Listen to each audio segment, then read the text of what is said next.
Hablemos de algo clave, cómo pasar de tener un montón de datos a tomar decisiones de verdad.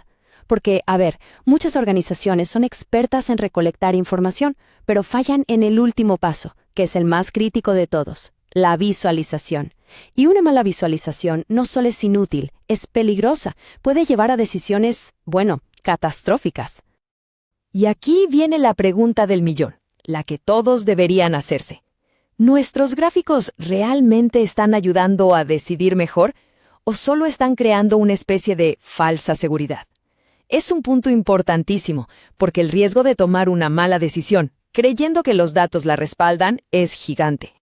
Ok, ¿y qué es eso de la falsa seguridad?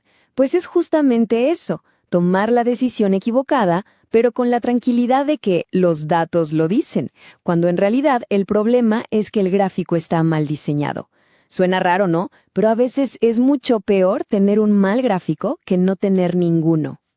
Bueno, entremos en materia. Primera regla de oro, y esto es fundamental. El objetivo de una visualización es permitir una decisión. No es un adorno, no es para que el reporte se vea más bonito, es una herramienta de decisión. Miren, esta frase lo resume todo a la perfección. Un dato no tiene valor solo porque existe. Su valor real está en si puede o no apoyar una decisión. Y esto lo cambia todo, ¿eh? Dejamos de ser acumuladores de datos para convertirnos en buscadores de información que genera acciones concretas. Entonces, ojo, antes de siquiera pensar en qué bonito se vería un gráfico de torta aquí, hay que detenerse y responder estas 5 preguntas. Primero, ¿qué decisión se va a tomar con esto? Segundo, ¿qué pregunta específica responde? Tercero, ¿cuál es la métrica, el KPI? Cuarto, ¿cuáles son los límites que nos dicen si algo va bien o mal? Y por último, la más importante, ¿qué se va a hacer si se cruza ese límite? El gráfico es el final del camino, no el principio. Ahora vamos a la parte que a mí me parece fascinante, porque hacer buenos gráficos no es una cuestión de gustos o de ser un gran diseñador. No, hay ciencia detrás de esto. La ciencia de cómo nuestro cerebro interpreta lo que ve. Resulta que la ciencia nos dice que nuestro cerebro es increíblemente bueno para comparar cosas como la posición en una línea o la longitud de una barra, pero comparar áreas, volúmenes o diferentes tonos de un mismo color, ahí se nos complica bastante. Y esto, claro, tiene consecuencias directas a la hora de elegir un gráfico. Por ejemplo, miremos este gráfico de barras. Es que es inmediato, ¿no? Se ve al toque la diferencia exacta en las ventas entre las regiones. Nuestro cerebro compara la longitud de las barras de forma casi instantánea y con una precisión asombrosa. Ahora, fíjense bien, estos son exactamente los mismos datos, pero en un gráfico de dona. De repente, se complica todo. ¿Cuánto más grande es una porción que la otra?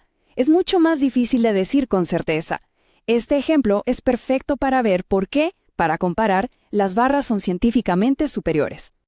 Y esto se conecta con algo llamado atributos preatencionales. Pensemos en ellos como atajos para nuestro cerebro. Son cosas como la posición, el color, el tamaño, que procesamos en milisegundos, sin siquiera pensar. Si los usamos bien, podemos crear tableros que se entienden literalmente de un vistazo. Y esto nos lleva a una regla de oro con el color. El color es una señal, no un adorno. Pensemos en un semáforo. El rojo, el amarillo y el verde significan algo inmediato y te llevan a una acción. No se trata de pintar un arco iris en el tablero, sino de usar el color para resaltar lo que de verdad importa. Muy bien. Ya que entendimos la ciencia, veamos cómo aplicarla con un modelo súper práctico. Porque no se trata de tener más y más gráficos, sino de tener el gráfico correcto para la necesidad correcta del negocio. Y a esto le llamamos la escala de necesidades. Todo arranca en la base. Nivel A, el monitoreo del día a día, donde lo que se necesita es un tablero de una sola pantalla para ver si algo se salió de control, y verlo rápido.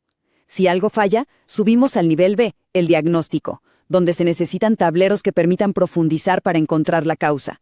Y luego está el nivel C, la exploración, que es para que los analistas se sumerjan en los datos a buscar patrones.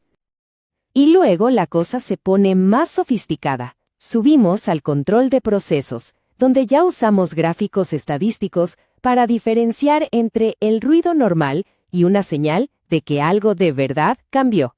Y en la punta de la pirámide está la estrategia, Aquí, la visualización se convierte en una historia, un data story, para alinear a los directivos y tomar las grandes decisiones. Perfecto. Con ese marco en mente, ahora sí, vamos a lo práctico. ¿Qué gráfico usar para cada tarea? La pregunta que siempre hay que hacerse es, ¿qué historia quieren contar mis datos? ¿Es una historia de comparación? ¿De cómo algo ha cambiado en el tiempo? ¿O de cómo las partes forman un todo? El gráfico correcto es simplemente la mejor manera de contar esa historia. A ver, si la historia es de comparación, ¿quién vendió más? ¿Qué producto rinde mejor? Bueno, para eso, los gráficos de barras, los de puntos o los llamados small multiples son por lejos las mejores opciones. Ahora, si lo que se quiere contar es una tendencia, es decir, cómo han ido las cosas a lo largo del tiempo, pues ahí los gráficos de líneas, los de áreas, o esos gráficos chiquitos y súper útiles llamados sparklines son los indicados. Y finalmente, ¿qué pasa si la historia es sobre la composición de algo? O sea, ¿de qué está hecho el total? Ahí podemos usar barras apiladas o tree maps. O, si queremos explicar los cambios entre un punto inicial y uno final, el gráfico de cascada o waterfall es una herramienta increíblemente clara.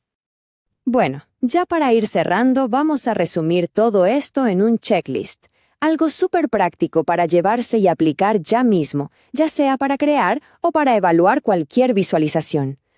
Este es el checklist de los 7 puntos para saber si una visualización está lista para la acción. Punto 1. ¿Qué decisión puntual permite tomar? 2. ¿Qué acción específica se debe tomar y cuándo? 3. ¿Usa un formato que priorice la precisión, como vimos con las barras? 4. ¿Se entiende el mensaje principal en menos de 5 segundos? 5. ¿La definición del indicador es clarísima para todo el mundo? 6. ¿Se puede rastrear el dato hasta su origen? Y 7. Crucial. ¿Hay un plan de acción definido para cuando un indicador se sale de lo esperado? Si la respuesta a todo es sí, entonces tenemos un ganador. Y con esto cerramos, con una idea que creo que lo cambia todo. Hoy en día, la visualización de datos ya no es para que algo se vea bonito. Cuando se hace bien, de manera estratégica y basada en ciencia, se convierte en una verdadera ventaja competitiva. Transforma datos en señales y señales en acciones.